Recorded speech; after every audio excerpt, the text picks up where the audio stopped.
मैं, जैसा कि आप जानते हैं, मेरी पर्ची में ये बात आई है कि मैं इसी प्रांत का हूँ, महाराष्ट्र का।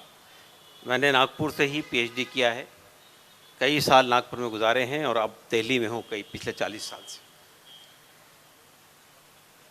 यहाँ पर मुझसे पहले भी जिन वक्ताओं ने बात रखी है वो पूरी तफसील आपके सामने आ गई है। हमारा देश किस रास्ते पे चल पड़ा है। ज़ाहिर है ये वो रास्ता नहीं है जो 1947 में और 1952 में जब संविधान बनाकर बाबा साहेब अम्बेडकर ने हमारे सामने रखा था। हमने ऐसे इस देश की कल्पना नहीं की थी जो आज हमारे सामने आया है।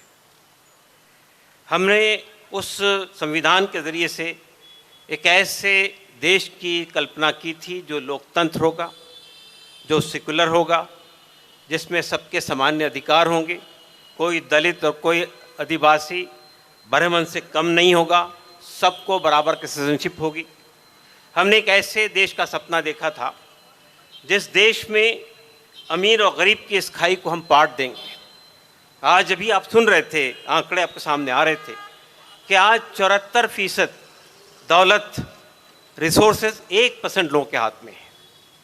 ये जो पूंजीपति लोग आज हमारी दौलत को निचोड़ निचोड़ के अपने पास रख रहे हैं, ये इनके लिए पॉसिबल नहीं था जब तक कि सत्ता में बैठे हुए लोग उनके साथ मिल नहीं जाते। आप देख रहे हैं उसका परिणाम भी सामने आ रहा है कि अगर राहुल गांधी पार्लियामेंट में ये पूछते हैं कि अडानी और मोदी का रिश्ता क्या है, तो उनकी जो है संसद की वो छीन ली जाती है, उनकी सदस्यता छीन ली जाती है। आज वो फिर सड़क पर आ गए।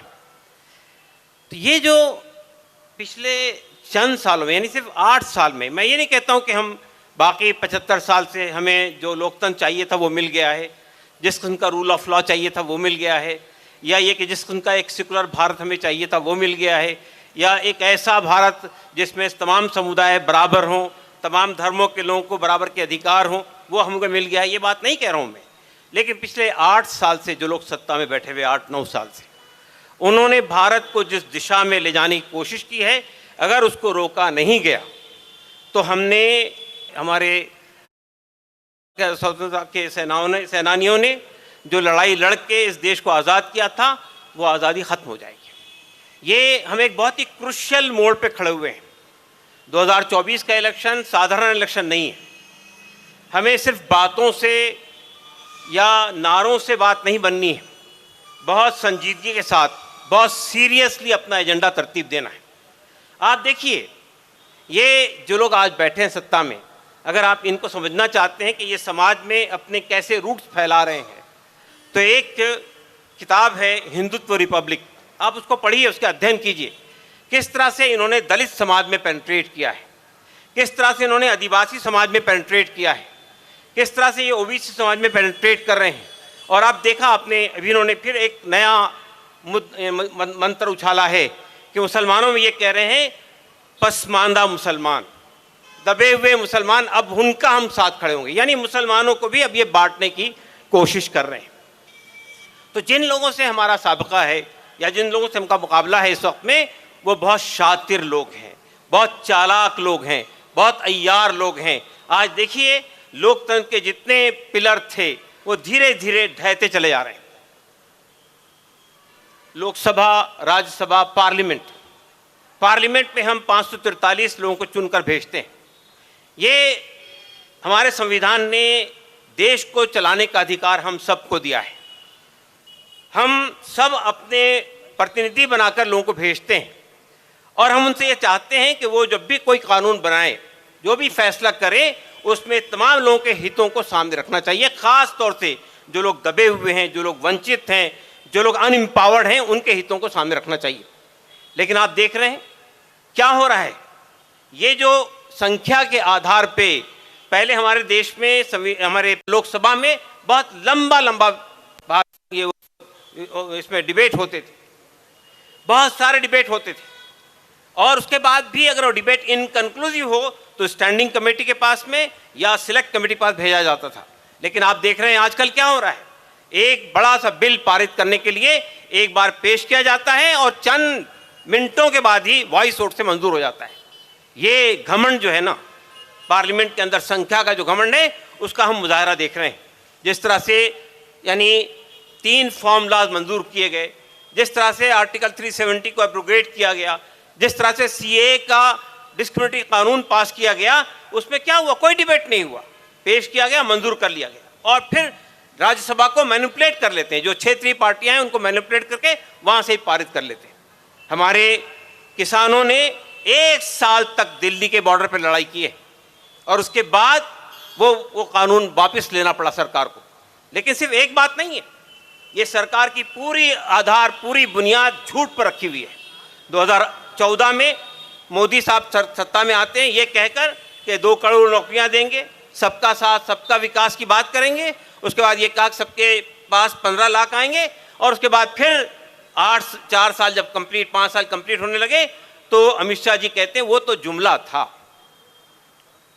जब 2019 का इलेक्शन सामने आया, कोई उपलब्धि नहीं थी, कोई अचीवमेंट नहीं था, जितने वादे थे सब झूठे वादे थे, किसी का विकास नहीं हुआ, कि सबको साथ लेके चलने की बात तो खत्म रह गई, सिर्फ चंद पूंजीपतियों को साथ लिया गया।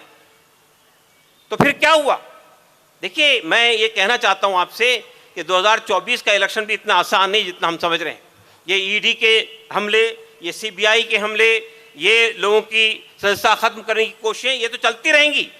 लेकिन कोई ऐसा कांड हो सकता है जो सबको हैरत में डाल दे, सबको सरप्राइज कर दे, जैसा कि 2019 में हुआ था। आप जानते हैं 2019 में क्या हुआ था? पुलवामा हुआ था और फिर पूरी लोग भूल गए कि ये 5 साल के अंदर उपलब्धि क्या है मोदी सरकार की, कोई पूछने वाला नहीं था। नेशनल सिक्योरिटी के नाम पर वो इलेक्शन लड़ा गया, पूरी विपक्ष धनचक रह गई। किसी ने ये नहीं पूछा कि हमारे 42 सेना के लोग एक धमाके से उड़ गए। जम्मू से, मैं कई बार वहां गया हूं, जम्मू से श्रीनगर का रास्ता जो रोड है, उस रोड से जब सेना गुजरती है तो हर 10 मीटर के फासले पर एक सेना का आदमी खड़ा होता है और पूरी सिविलियन यानी ट्रैफिक है उसको रोक दिया जाता है, कोई और नहीं जा सकता। सवाल ये पैदा होता है कि जब इतनी सारी सिक्योरिटी थी तो फिर एक गाड़ी, एक कार जिसके अंदर 300 किलोग्राम आरडीएक्स था, वो कैसे अंदर आ गई और कैसा उसने एक बस को हिट कर दिया और 42 लोग हमारे खत्म हो गए? किसी ने पूछा नहीं सरकार से। यानी 42 लोग जब मार जाते हैं तो आपकी सिक्योरिटी कहाँ थी मोदी साहब? हमें ये मांगना चाहिए था कि उनको त्यागपत्र देना चाहिए था, उनको रिजाइन करना चाहिए था। लेकिन हमारी पूरी विपक्ष जो है वो धनचक हो गई, बैठ गई। क्या ऐसी कोई चीज और नहीं हो सकती है क्या? क्या इस तरह की कोई बात हम 2024 से पहले नहीं देख सकते? आप देखिए, इस सरकार के पास कोई उपलब्धि नहीं है। ये सरकार सिर्फ हिंदू मुस्लिम के नाम पे लोगों को लड़ाकर अपना उल्लू सीधा करने की कोशिश कर रही है। आप देखिए, राम मंदिर की लड़ाई लड़ी गई हमारे देश के अंदर। मैं बाबरी मस्जिद कमेटी का कन्वीनर रहा 19 साल तक के, all India Muslim personal law board की तरफ से। ये कहते थे कि वहां कोई मंदिर था जिसको तोड़ के मस्जिद बनाई गई। लेकिन 2019 में सुप्रीम कोर्ट ने जो फैसला दिया है, आप उसके ऑब्जर्वेशन देखिए और उसका फैसला देखिए, दोनों में कितना विवाद है, कितना अंतर है। ऑब्जर्वेशन ये कहते हैं सुप्रीम कोर्ट के कि हमने पूरी छान फटक करने के बाद हम इस नतीजे पहुंचे कि किसी मंदिर को तोड़ के मस्जिद नहीं बनाई गई। फिर दूसरी ऑब्जर्वेशन ये है कि वहां जो आर्कियोलॉजिकल सर्वे ऑफ इंडिया की जो फाइंडिंग्स है, वो जो बता रही है वो 400 साल, बाबरी मस्जिद बनने से 400 साल पहले की फाइंडिंग के बारे में है। फिर वो ये कहता है, फाइंडिंग, ये ऑब्जर्वेशन सुप्रीम कोर्ट के, कि 1949 में जो मस्जिद के अंदर जो मूर्तियां रखी गई थी वो एक संवैधानिक काम था, वो एक क्रिमिनल एक्ट था। और ये कहता है कि 6 दिसंबर 1992 को जो मस्जिद को तोड़ा गया था वो एक गैर कानूनी काम था, वो असंवैधानिक काम था, वो क्रिमिनल एक्ट था। उसके बाद क्या होता है? यानी ये सब बात कहने के बाद सुप्रीम कोर्ट ये कहता है लेकिन हिंदुओं का भी दावा उस मस्जिद पर बहुत पहले से है, इसलिए ये जमीन हिंदुओं को दे दी जाए। पूरी लड़ाई झूठ पर आधारित थी। कोई ऐसा इतिहास नहीं है कि मंदिर तोड़ के मस्जिद बनाई गई। लेकिन आज क्या हो रहा है? आज उस राम मंदिर के नाम पर पूरी हिंदू कौम को जोड़ने की कोशिश की जा रही है, पूरी हिंदू सोसाइटी को जोड़ने की कोशिश की जा रही है। आप बात करते हैं कि हम दलित और आदिवासियों को जोड़कर एक नए हिंदुस्तान की तामीर करेंगे, लेकिन किस तरह ये हमारे लोगों को अपने कारिंदे बना लेते हैं। आप इसका मुशाहिदा कीजिए, उत्तर प्रदेश में हर साल कांवड़िया यात्राएं निकलती है। आप कांवड़िया यात्रा के अंदर कौन लोग जाते हैं, आप उसका मुशाहिदा कीजिए। पूरी दलित कौम को उन्होंने वो लगा दिया है कि वो कांवड़िया यात्रा में लिखेंगे, ऊपर से मोदी साहब, वो योगी साहब फूल बरसाते हैं। इस तरह से जब लोगों को प्रभावित किया जाता है, इस तरह से जब लोगों को सिंबॉलिक तरीके से राष्ट्रपति बना दिया जाता है किसी दलित को या किसी आदिवासी को, वो समझते हैं कि हमने पूरी कौम को अपने हाथ में ले लिया, हाईजैक कर लिया। हमें इस चीज़ को समझना चाहिए। हमारा मुतालबा क्या है? हम कोई यानी आइडेंटिटी पॉलिटिक्स नहीं करना चाहते हैं। हमारा मुतालबा ये है कि हम एक ऐसे देश का निर्माण करना चाहते हैं जिसमें पॉलिटिक्स वैल्यू बेस्ड हो। हम एक ऐसे देश का निर्माण करना चाहते हैं जिसमें कल्याणकारी राज की स्थापना की जाए। हर सर को छत मिले, हर बदन को लिबास मिले, हर पेट को 2 वक्त की रोटी मिले, हर हाथ को काम मिले और हर बच्चे, पैदा होने वाले बच्चे को शिक्षा मिले। 2009 में जो शिक्षा का अधिकार हमको मिला है वो फ्री एंड कंपलसरी है, वो क्वालिटी एजुकेशन नहीं है। हम ये कहते हैं वो फ्री, कंपलसरी और क्वालिटी एजुकेशन मिलना चाहिए। दोस्तों और साथियों, मैं कोई ऐसे देश का निर्माण नहीं करना चाहता हूं कि ये कहूं कि वो मुसलमानों का होगा, वो दलितों का होगा, वो आदिवासियों का नहीं। ये देश सबका होगा, लेकिन जो वंचित हैं, जो इम्पावर्ड नहीं हैं, जो अनइम्पावर्ड हैं, जिन्हें महरूम रखा गया है, हजारों साल से जिनका शोषण किया गया है, उनकी पहली प्रायोरिटी होगी। उनको पहले इम्पावर किया जाना चाहिए। और अभी आंकड़े दे रहे थे हमारे विश्राम जी कि किस तरह से आप देखिए, हमारी न्याय प्रणाली में देख लीजिए, ब्यूरोक्रेसी में देख लीजिए, हर जगह आप देख लीजिए कि कौन लोग बैठे हुए हैं सत्ता के अंदर, सत्ता का लाभ कौन उठा रहा है। तो ये जो सिचुएशन है, इस सिचुएशन को हमको बदलना है तो हमें ये सोचना चाहिए कि 2024 का हमारा एजेंडा क्या होगा। हम किसी ऐसे इमोशनल और सेंटिमेंटल कोई इशू खड़ा किया जाएगा तो हम उसके दाम में नहीं आएंगे, उसके फरेब में नहीं आएंगे। और ये जो हिंदू राष्ट्र की बात है, अभी तो इन लोगों ने ये कहना शुरू कर दिया हिंदू राष्ट्र तो बन गया है। देखिए, आप जानते हैं हिंदू राष्ट्र का मतलब क्या है। आपको ये पूछना चाहिए। मैं तो ये पूछता हूं कि आप हिंदू राष्ट्र की परिभाषा बताइए। आप हिंदू राष्ट्र कैसा होगा ये बताइए सही हमारे सामने। क्या वो हमारे संविधान से बेहतर कोई संविधान होगा? हमें ही जानते हैं कि हिंदू राष्ट्र का संविधान मनुस्मृति होगा। जाहिर है कि हमें मनुस्मृति का संविधान नहीं मंजूर है, इसको हमें रिजेक्ट करते हैं।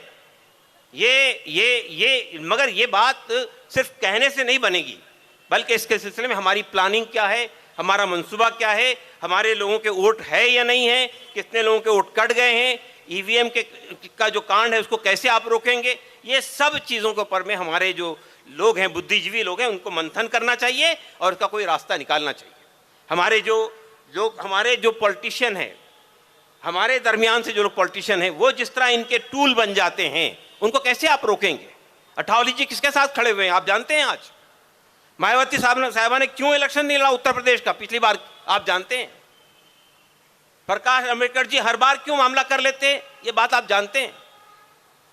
तो ये जब तक के इन सब चीज़ों पर सीरियसली आप नहीं सोचेंगे कि हमारे प्रतिनिधि कौन होंगे, कौन लोग जाकर हमारी लीडरशिप करेंगे, ऐसे लोगों को लीजिए जो बिकाऊ माल ना हो, जो बिके नहीं सत्ता में। चाहे उनको पैसा दिया जाए, चाहे उनको पद दिया जाए, चाहे उनको कितना ही बड़ा ऑफर दे दिया जाए, वो बिकेंगे नहीं। आप देखिए ये सरकार क्या कर रही है। पिछले चंद सालों से एक बनी बनाई सरकार थी, शिवसेना को 2 फाड़ में काट दिया। किस बुनियाद पर? पैसे की बुनियाद पर।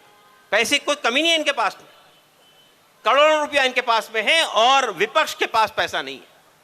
जिस तरह से पैसा हासिल किया आप जानते हैं, अडानी अंबानी बैठे हुए हैं और उसके अलावा और भी कई रास्ते हैं जिसके से पैसा मिला है। आज ईडी की रेड पड़ रही है अपोजिशन के ऊपर में। क्या भारतीय जनता पार्टी के जो लोग हैं वो सब नॉन करप्ट लोग हैं? उनके पास पैसा नहीं है, उनके पास दौलत नहीं है, उनके पास जो है गलत तरीके से पैसा हासिल किया हुआ नहीं है क्या? उनके यहाँ क्यों नहीं ईडी के रेड पड़ते हैं?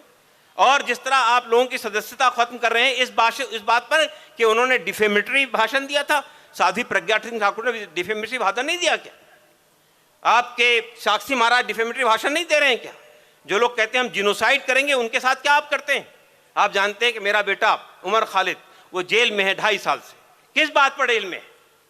इस बात पर जेल में है कि उसने सीए की लड़ाई लड़ी थी, लेकिन उसको दिल्ली दंगों में इन्वॉल्व कर लिया है। जेएनयू से उसने पीएचडी किया है, आज वो पिछले 2.5-3 साल से जो है जेल में है। लेकिन कोई यानी 1.5 साल तक के यूएपीए लगा दिया गया, 1.5 साल तक के सिर्फ बेल के ऊपर में बहस हुई है लोअर कोर्ट में, और 5-6 महीने जो है हाई कोर्ट में बहस हुई है, और बगैर किसी इसके कहा कि नहीं बेल हम रिजेक्ट करते। सवाल ये पैदा होता है कि ये जो काले कानून बना के रखे गए हैं, यूएपीए है, सेडिशन का कानून है, एनएसए है, इस तरह के जो कानून हैं ये किसके खिलाफ इस्तेमाल होते हैं? ये सत्ता के पास जो इस तरह के अधिकार आ गए हैं, जिसको चाहे ईडी करे, जिसके खिलाफ चाहे सीबीआई लगाए, जिसको चाहे यूपीए के अंदर डाल दे, जिसको चाहे जो है काले कानून के अंदर बंद कर दे, उनका कोई पुरसाने हाल नहीं, कोई पूछने वाला नहीं है। दोस्तों और साथियों, मैं ये समझता हूँ कि हमें सिर्फ यानी भाषण तक बात रोकनी नहीं चाहिए, आगे बढ़ के चिंतन करना चाहिए, मंथन करना चाहिए, और बैठकर हमारे बुद्धिजीवियों को रास्ता तलाश करना चाहिए। और ये वो बहुत पहले होना चाहिए, ये नहीं कि इलेक्शन का वक्त आएगा 2 महीने पहले, 3 पहले अलायंस बन जाए। अभी आप देख रहे हैं कि इस वक्त क्या बातें हो रही है। जो लोग विपक्ष में हैं और 2024 का चुनाव लड़ना चाहते हैं, वो कहते हैं कि भाई अलायंस बनना चाहिए, माइनस बीजेपी माइनस कांग्रेस। आपने पहले ही ये तय कर दिया कि हम जो है बीजेपी को रास्ता साफ कर रहे हैं। उसके लिए अगर कोई अलायंस बनना है तो जितनी अपोजिशन पार्टियां हैं उन सबको एक मंच पे आना पड़ेगा, और अगर वो नहीं आएंगे, रिश्तेदार बटेंगे आपस में, तो फिर आप 2024 को जीतने का ख्वाब छोड़ दें। हमें और आपको, हम जो पब्लिक है, हमारी ये जिम्मेदारी बनती है कि हम उन तमाम पार्टियों पर, विपक्षी जितनी पार्टियां हैं, उन सब पर दबाव बनाएं कि अगर आपको हमारा वोट चाहिए तो आप एक मंच पर आइए। जितनी दलितों की यानी राजनीतिक पार्टियां हैं, उनसे ये बात करनी चाहिए आपको कि आप बीजेपी से अपना नाता तोड़िए। अगर आप बीजेपी से नाता नहीं तोड़ेंगे तो हम आपको वोट नहीं देंगे। कल तक उदित राज जी दिल्ली में इंडियन जस्टिस पार्टी बना के लड़ाई लड़ रहे थे, हम भी उनके साथ में थे। लेकिन जब 2014 का इलेक्शन आया तो उन्होंने बीजेपी के साथ एमपी के साथ इलेक्शन लड़ा और एमपी बन गए।